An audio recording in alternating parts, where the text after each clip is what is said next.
Cat Creation.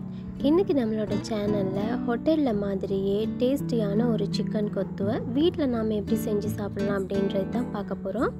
இது ஈஸியான ஒரு டேஸ்டியான ரெசிபி. வாங்க வீடியோக்குள்ளே போகலாம்.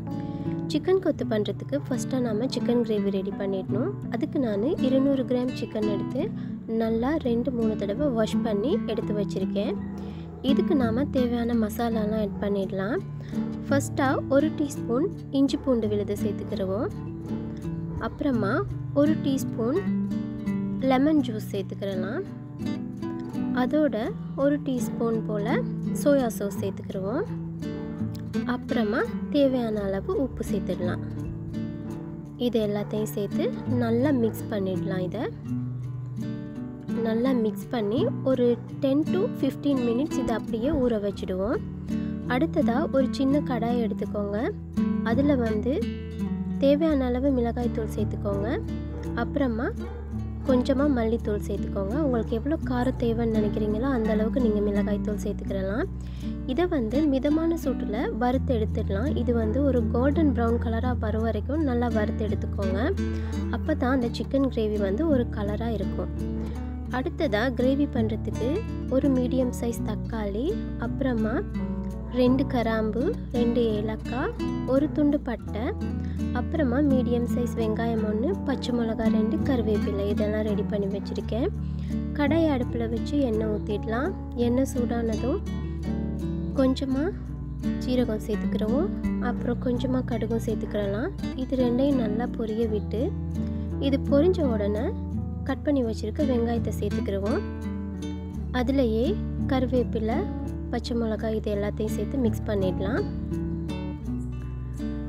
இதை நல்லா வதக்கிக்கோங்க. அப்புறமா இஞ்சி பூண்டு விழுது கொஞ்சம் சேர்த்துக்கிறோம். சேர்த்து பச்சை வாசனை போகிற வரைக்கும் இதை நல்லா வதக்கி எடுத்துடலாம். இந்த மாதிரி நல்லா வதக்கி எடுத்துக்கோங்க. இப்போது இதில் நம்ம வறுத்து வச்சுருக்க சில்லி பவுடரை சேர்த்துருவோம். இதில் அதையும் சேர்த்து கரம் மசாலா 2 டேபிள் ஸ்பூன் போட்டுக்கிறேன் நான். அதையும் சேர்த்து நல்லா மிக்ஸ் பண்ணிவிடுவோம். இது இந்த எண்ணெயில் போடுறதுனால கலர் இன்னும் கொஞ்சம் நமக்கு டார்க்காக கிடைக்கும். அதனால தான். இப்போது இதில் நம்ம சீசன் பண்ண சிக்கனை எடுத்து கொட்டிடலாம். சிக்கனையும் சேர்த்து நல்லா மிக்ஸ் பண்ணிடுங்க. நல்லா மிக்ஸ் பண்ணிவிட்டு தேவையான உப்பு சேர்த்துக்குங்க. அப்புறமா நம்ம எடுத்து வச்ச பட்டையை 2ஆக உடைச்சி சேர்த்துக்குங்க. அந்த ஏலக்காயும் கராம்பையும் சேர்த்துடலாம். அப்புறமா கட் பண்ணி வச்சுருக்க தக்காளியையும் சேர்த்து நல்லா மிக்ஸ் பண்ணி விட்டுருவோம். நல்லா மிக்ஸ் பண்ணிக்கோங்க. நல்லா மிக்ஸ் பண்ண உடனே 1 கப் அளவுக்கு இதுக்கு தண்ணி சேர்த்துடலாம். கிரேவி கொஞ்சம் அதிகமாக வேணுன்றதுனால நான் 1 கப் சேர்த்துருக்கேன். உங்களுக்கு அதிகம்னு நினச்சிங்கன்னா நீங்கள் குறைச்சிக்கிறலாம். சேர்த்து ஒரு மூடி போட்டு நல்லா மூடி வேக வச்சுடுவோம். அப்புறமா ஒரு நெல்லிக்காய் சைஸ் அளவு புளி எடுத்து அதை கொஞ்சம் தண்ணி சேர்த்து கரைச்சி அதை எடுத்து வச்சுடுவோம். உங்களுக்கு புளிப்பு அதிகமாக வேண்டாம்னு நினச்சிங்கன்னா தக்காளி மட்டும் சேர்த்துக்கோங்க. புளி தேவையில்லை. இப்போ பாருங்கள், கிரேவி நல்லா கொதிச்சிருச்சு. இந்த ஸ்டேஜில் நம்ம கரைச்சி வச்ச புளியை சேர்த்து நல்லா மிக்ஸ் பண்ணிவிடுவோம்.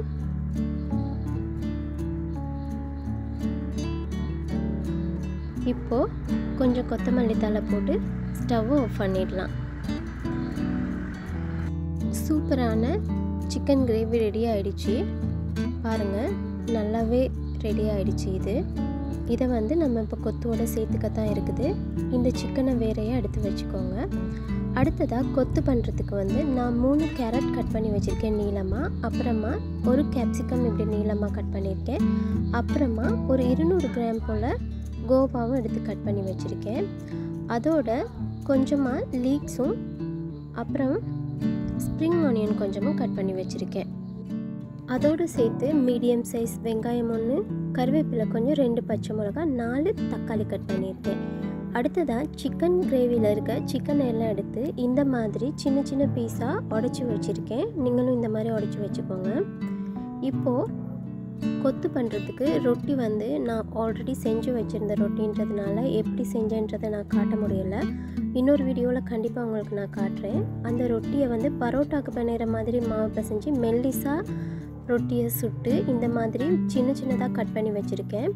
இந்த மாதிரி சின்னதாக கட் பண்ணும்போது வந்து கொத்து ரொம்பவே டேஸ்டியாக இருக்கும். இது வந்து இந்த ரொட்டி வந்து 6லேருந்து 7 பேருக்கு போதுமானதாக இருக்கும்.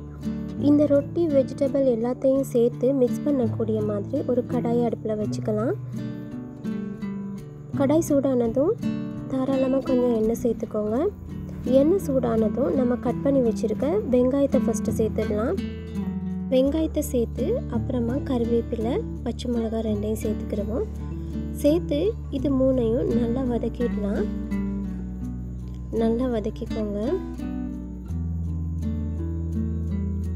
இந்த மாதிரி வதங்கினதுக்கு அப்புறமா இஞ்சி பூண்டு விழுது கொஞ்சம் சேர்த்துக்கிடலாம்.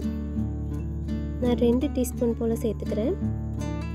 சேர்த்து பச்சை வாசனை போகிற வரைக்கும் அதையும் நல்லா மிக்ஸ் பண்ணிக்கிடுவோம். இந்த மாதிரி நல்லா மிக்ஸ் பண்ணிக்கோங்க. அடுத்ததாக இதில் நம்ம கட் பண்ணி வச்சுருக்க கேரட்டையும் அதோடையே சேர்த்து கோவாவையும் கேப்சிகம் இது 3ஐயுமே ஆட் பண்ணிக்கிடலாம். இன்னும் கொஞ்சம் வெஜிடபிள் வேணும்னாக்கா நீங்கள் அதிகமாக சேர்த்துக்கோங்க. இது 3ஐயும் ஆட் பண்ணி நல்லா மிக்ஸ் பண்ணிவிடுங்க.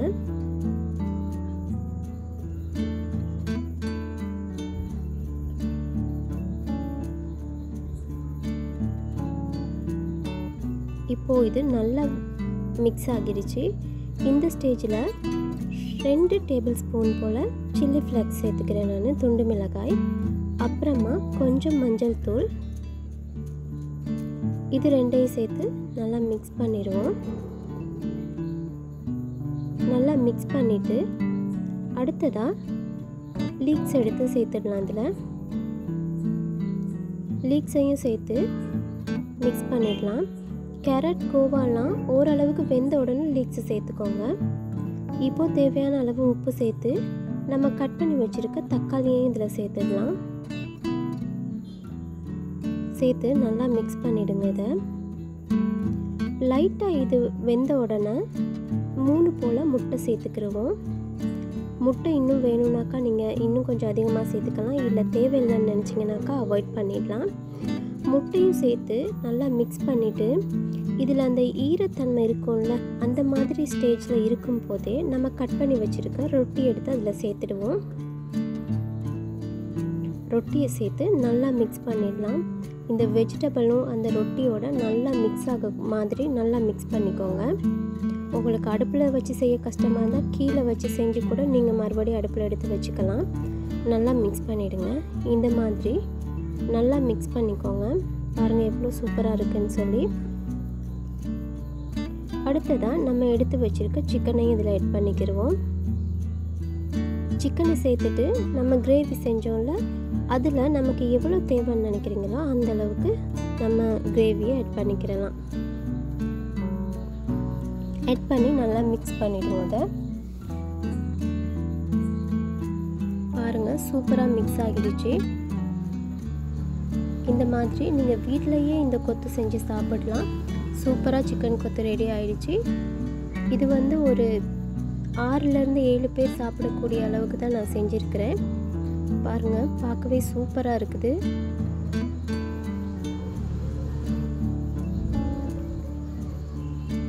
இது வந்து சுட சுட சாப்பிடும்போது ரொம்பவே நல்லாயிருக்கும். இனி கடையில் வாங்கணுன்ற அவசியமே இல்லை, நீங்களே வீட்டில் செஞ்சு சாப்பிடலாம். கண்டிப்பாக ட்ரை பண்ணி பாருங்கள். ட்ரை பண்ணி பார்த்துட்டு எப்படி இருந்துச்சுன்னு எனக்கு கமெண்ட்டில் சொல்லுங்கள். சேனலை இன்னும் சப்ஸ்கிரைப் பண்ணாமல் பார்த்துக்கிட்டு இருக்கீங்கன்னாக்கா கண்டிப்பாக சப்ஸ்கிரைப் பண்ணி பக்கத்தில் இருக்க பெல் ஐக்கனையும் கிளிக் பண்ணுங்கள். இந்த வீடியோ பிடிச்சிருந்துச்சுனாக்கா லைக் பண்ணுங்கள், மற்றவங்களுக்கும் ஷேர் பண்ணுங்கள். தேங்க்யூ.